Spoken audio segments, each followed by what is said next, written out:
Hi! For this video, we're going to look at how to find extrema of a function when I have a function equation. So we're going to start by looking at these graphs and paying attention a little bit, first of all, to where the extrema are and what the derivatives of those functions would be where I have those extrema. Alright, so let's look at this first graph that we looked at before. I have an absolute minimum that's also a local minimum at about y equals negative 0.8 and x equals 2.5. And what I drew at that point is a tangent line to the graph at that point. And so one of the things that you should notice is that that tangent line is horizontal. And if I think about these other local extrema that I have here on the interior, between the endpoints anyway, that's also true for these other places where I have local extrema. The tangent line is horizontal. Alright, and then if I look at the other graph that I had and we look at that local maximum that occurred at y equals 2 and I think about what's happening with the derivative there, well, we should say, what derivative? There's no derivative there. That function's not even continuous, so that function's derivative at that particular point does not exist. Okay, we also have some places where we might have extreme values of the function at the endpoints of our function, like on this first example, so we will look at those as well. But the first thing we're going to look at here is called Fermat's theorem, and Fermat has a lot of theorems, but this theorem says that local extrema in the interior of the domain of f, so that means between the endpoints, can only occur at values of x where the derivative is 0 or where the derivative does not exist. And in fact, those points where the derivative is 0 or where the derivative does not exist are so important that we give those points special names. We call those points critical points. So a critical point is a point in the domain of the function where the derivative is 0 or does not exist. So we can think about lots of different types of function graphs. Maybe a function that looks like that, a polynomial. The local maximum and the local minimum values would be places where the derivative on that graph would be 0. I could have lots of reasons where a derivative may not exist. I could have sharp corners on a graph. That would be a place where a derivative does not exist, and that would be a local minimum. I can also have places where a function might be discontinuous, like we had there. Alright, one other important thing though to understand about Fermat's theorem is that it doesn't say that necessarily at every place where the derivative is 0 or does not exist we have a local extrema. It just says that's where we might maybe start looking for local extrema. If I think about a function like y equals x cubed, and I think about that function, there is a point on y equals x cubed, a critical point, where the derivative is 0. We have a horizontal tangent line at x equals 0 on the graph of y equals x cubed. But that point is a critical point, a place where the derivative would be 0. But that point is not a local extrema. So one important idea to understand here is that finding these critical points would be a way to start looking for the local extrema of a function. Alright, we have another theorem here that's really important that we want to talk a little bit about. This theorem in particular talks about absolute extrema. Alright, so the beginning of this theorem, the hypothesis of this theorem, says that the function f has to be continuous, and that function, in order to use this theorem, needs to be continuous on a closed and bounded interval.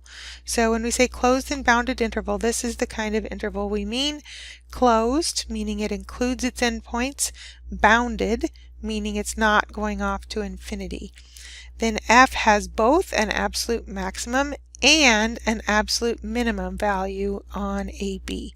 Alright, so let's scroll back up and look at the graphs that we looked at before.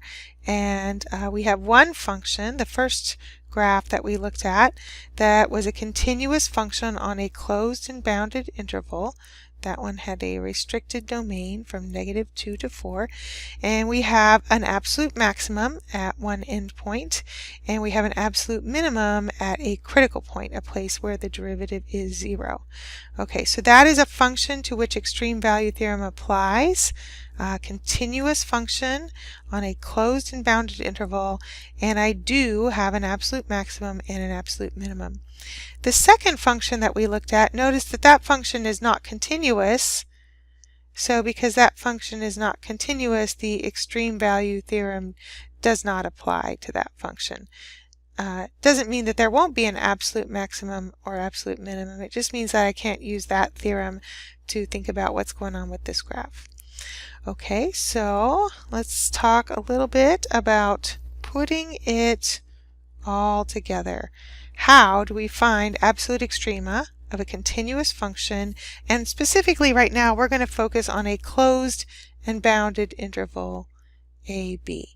Alright, so first of all we would want to make sure that we have a continuous function and that we have a closed and bounded interval if we're trying to use this method to find absolute extrema. Okay, so Fermat's theorem says that we might start looking for those extrema by looking for where the local extrema might occur, which would be where I have critical points. So the first thing that I would want to do would be to find the critical points of the function.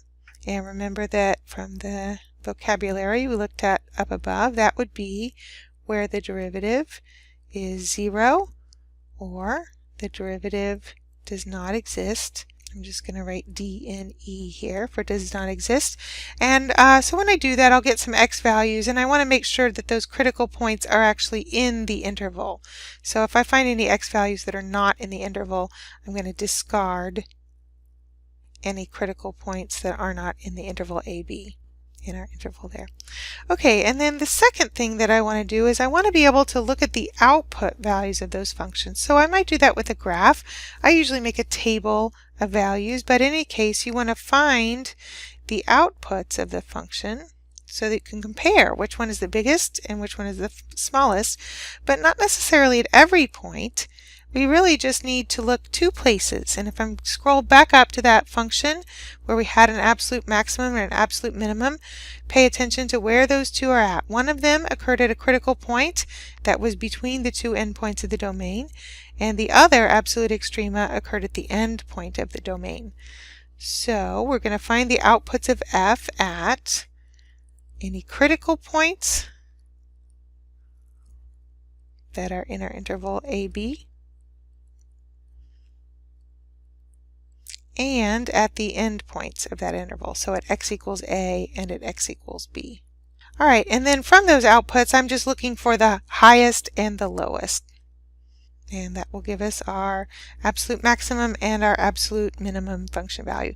We're going to look at a quick example here of a function and think about extreme value theorem and what it might tell us. And there's really three different parts here. We're using the same function just on some slightly different intervals.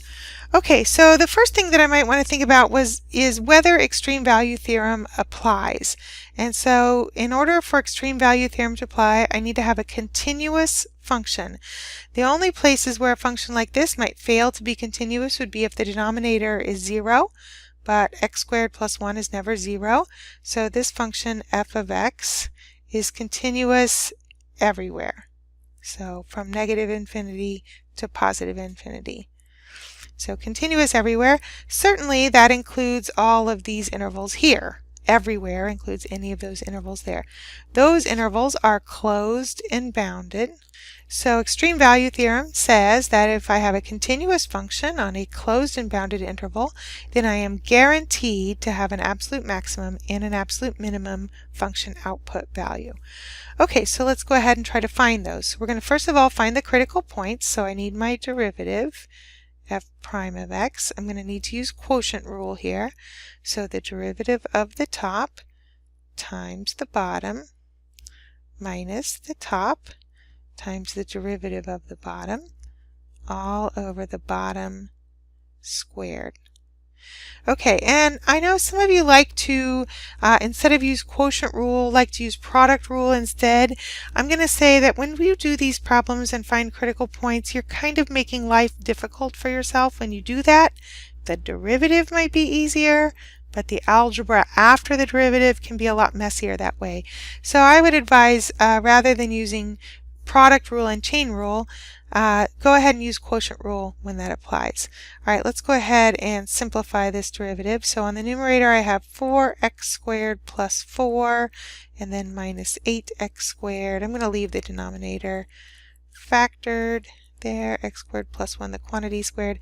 And I have some like terms on the numerator, so I can write that as 4 minus 4x squared all over x squared plus 1, the quantity squared. All right, and then I want to find those critical points. Those would be where the derivative does not exist or is 0. So let's talk about does not exist first. All right, so when I look at this derivative, I would be looking for any places where this derivative would fail to be defined. So because that's a rational function, I might focus in on whether that denominator would ever be 0. But we don't have any problems here. This denominator is never 0, so this derivative exists everywhere. So I don't have any issues where the derivative does not exist here. And then I also need to think about where the derivative is equal to 0. All right, so I'm going to set that derivative equal to 0 and then solve for x. Okay, so when I set that derivative equal to 0 and solve for x, the algebra is going to be slightly different every time. So you just need to think your way through the algebra, make sure you're using correct algebra. I would tend to notice here that I have a fraction, and so I might try to take this equation and clear the fraction by multiplying through by that denominator of x squared plus 1, the quantity squared. When I multiply that to the left side of the equation, 0 times whatever I'm multiplying by there is still just going to be 0. And then when I multiply that to the right side of the equation, the x squared plus 1, the quantity squared, will cancel with the other x squared plus 1, the quantity squared that I'm multiplying by, and I'll just have 4 minus 4x squared. Okay, so from here this is pretty easy to solve. There are a lot of ways you could do this. It's a quadratic equation. I'm going to start by, I'm going to add 4x squared to both sides. So I would have 4x squared equals 4, and then maybe divide through by 4. So I would have x squared equals 1, and then to finish getting the x all by itself, I'll take the square root of both sides. When I do that, I need to remember the plus and minus on the right side there. So I get x equals plus or minus 1. So those are my critical points for this function. All right, so we had several different parts to this problem, some slightly different intervals. So from here, I need to think a little bit about the different intervals for the different parts. So part A asks us about the interval 0 to 5. So let's look at that here. So for part A, on the interval 0 to 5, only one of my critical points that I have is in this interval. So only x equals 1 is a critical point in that interval. And so I'm going to discard the x equals -1 for this part of the problem. And then I want to look at the function output values. So I'm just going to make a little chart here, x and f of x, at the critical points that are in the interval, only x equals 1 here, and then at the end points of that interval. All right, so I'm just going to plug x equals 1, 0, and 5 into that original function. I'll go ahead and write the original function down here. Into that original function. Okay, so when I put in x equals 1, I will get 4 over 2, or 2. When I put in x equals 0, I will get 0 over 1, which is 0. And when I put in 5, I will get 20 over 26, which reduces to 10/13. But really, what I'm after here is I'm looking for highest function output and lowest function output. So I'm looking at these three output values. I'm determining which one is the biggest. That would be 2. So that is my absolute maximum. The absolute maximum value of this function on that interval is 2, and that occurs at x equals 1. And then the lowest of these function outputs is 0. That's my absolute minimum on this interval, and that occurs at x equals 0. Okay, so those are my answers for part A. Part B, our interval was -5 to 5. So both our critical points, x equals 1 and x equals -1, are in that interval. Right, so I need to look at function outputs at my critical points that are in the interval, -1 and +1, and then at the end points of my interval. So I'm just plugging these into the original function. Remember, that's what a maximum value of a function is, absolute maximum value of a function. Okay, when I plug in x equals -1, I get -4/2. So -2. We already plugged in +1 up above, and we got 2 for that. When I plug in -5, I get -20/26, or -10/13. And then we already plugged in 5 up above, and we got +10/13. All right, so from there, I'm just looking for the highest function output and the lowest function output. Those shouldn't be too hard. You can use some decimal approximations if you need. But this is my absolute minimum. My absolute minimum function value is -2, and that occurs at x equals -1. And then my highest function output here is x equals 2. That's my absolute maximum, is 2, and that occurs at x equals 1. All right, and then for the last one, we actually have all the function outputs we need. I just need to put those in a chart. The last interval was -5 to 0. So for part C here, only x equals -1 was a critical point that was in that interval. So I'm going to make a little chart, evaluate my function at my critical point and at the end points of my interval. Okay, so again, looking for the highest and lowest function output for those. So there's our lowest, that's our absolute minimum function output on that interval. So my absolute minimum is -2, and that occurs at x equals -1. And for these values, the largest of those output values is 0. So my absolute maximum is 0, and that occurs at x equals 0. Okay, so one important thing here is the language. The answer to the absolute maximum or absolute minimum problem is really a y value. You might also say where it occurs, but if you want to be really careful with the language there, the absolute maximum or the absolute minimum value of the function is really a y value.